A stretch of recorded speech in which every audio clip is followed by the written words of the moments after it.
మధ్య మధ్యలో item songs చేసిన లేడీ ఓరియంటెడ్ క్యారెక్టర్స్ పైనే దృష్టి పెట్టింది చార్మి. పూరి తీసిన జ్యోతిలక్ష్మితో తన రేంజ్ పెరిగిపోతుందని ఆశపడింది. ఆ సినిమాకి పైసా పారితోషికం తీసుకోకుండా సినిమాలో వాటా కోసం నటించింది. అటు పారితోషికం రాలేదు, ఇటు లాభాలు దక్కలేదు. దాంతో నీరసపడిపోయిన చార్మి మంత్ర 2 పై ఆశలు పెట్టుకుంది. మంత్ర సినిమా చార్మి కెరియర్ లో ఓ మైలురాయి.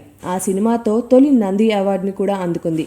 మళ్లీ తనకు పూర్వ వైభవం తెస్తుందనుకున్న మంత్ర 2 శుక్రవారం విడుదలై దారుణ పరాజయాన్ని ముటగట్టుకుంది. ఈ సినిమాలో విషయం లేదని విమర్శకులు తేల్చేశారు. పైగా నటిగా చార్మికి మైనస్ మార్క్స్ కూడా వేసేశారు. చార్మి కెరియర్ లో ఇంత పూర్గా నటించిన సినిమా ఏదీ లేదని ఏకి పాడేశారు. దాంతో చార్మి ఆఖరి ఆశ కూడా అడియాస అయిపోయింది.